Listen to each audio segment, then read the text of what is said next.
অসম বিধানসভাত ৰঙা চকু দেখুৱাই হাতৰ মুঠি ওপৰলৈ তুলি হিমন্ত বিশ্ব শৰ্মা তুমি অসমৰ আটাইতকৈ ২ নম্বৰী মানুহ বুলি ক'ব পৰা মানুহ কেৱল মইয়ে আছো। নিশ্চয় আপোনালোকে জানে দেখিছে নাই বিধানসভা চাইনে নাচাই মোৰ এই দমদাৰ কথাবিলাক চাইনে নাচাই আপোনালোকৰ আগত যে দমত কথা কোৱা এনেকুৱা নহয় হিমন্ত কেনেকে এনেকে ঘূৰাই থাকো এনেকে বুজিছে নে নাই হা ইয়াতো চব টিভি আছে চবৰ সন্মুখতে কৈ আছো হিমন্তই দেখিব হিমন্ত বিশ্ব শৰ্মাইও দেখিব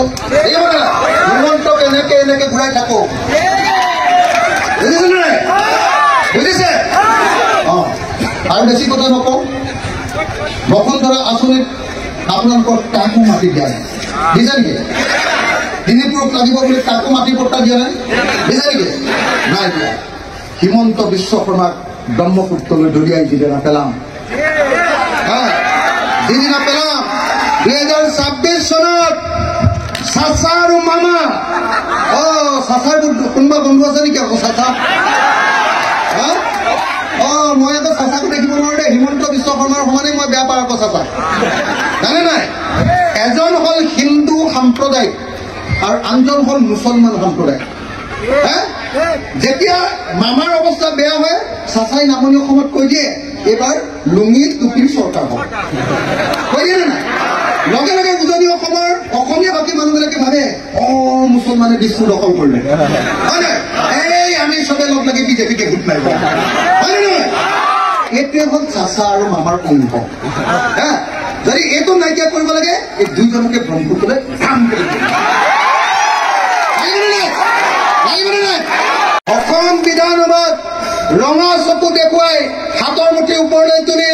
হিমন্ত বিশ্ব শৰ্মা তুমি অসমৰ আটাইতকৈ ২ নম্বৰী মানুহ বুলি ক'ব পৰা মানুহ কেৱল মইয়ে আছো। নিশ্চয় আপোনালোকে জানে দেখিছে নাই বিধানসভা চাইনে নাচাই মোৰ এই দমদাৰ কথাবিলাক চাইনে নাচাই আপোনালোকৰ আগত যে দমত কথা কোৱা এনেকুৱা নহয় হিমন্ত কেনেকে এনেকে ঘূৰাই থাকো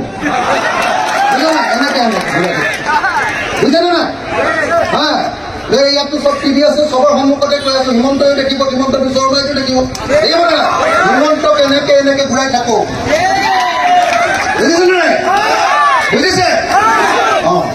আৰু বেছি কথা নকওঁ বসুন্ধৰা আঁচনিত আপোনালোকৰ কাকো মাটি দিয়া নাই দিছে নেকি দিলীপুৰক লাগিব বুলি কাকো মাটি পট্টা দিয়া নাই দিছে নেকি নাই দিয়া হিমন্ত বিশ্ব শৰ্মাক ব্ৰহ্মপুত্ৰলৈ দলিয়াই যিদিনা পেলাম যিদিনা পেলাম 2026 চনত চাচা আৰু মামা চাচাৰ কোনোবা বন্ধু আছে নেকি আকৌ চাচা মই আকৌ চাচাকো দেখিব নোৱাৰো দেই হিমন্ত বিশ্ব শৰ্মাৰ সমানে মই বেয়া পাওঁ আকৌ চাচা জানে নাই এজন হল হিন্দু সম্প্ৰদায় আৰু আনজন হল মুছলমান সম্প্ৰদায়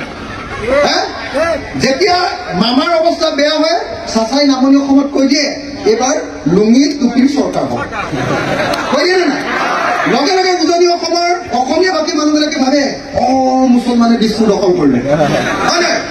এই আমি চবে লগ লাগি বিজেপিকে ভোট মাৰিব হয় নহয় এইটোৱে হ'ল চাচা আৰু মামাৰ অংশ যদি এইটো নাইকিয়া কৰিব লাগে এই দুইজনকে ব্ৰহ্মপুত্ৰলৈ কাম কৰিব লাগিব নে নাই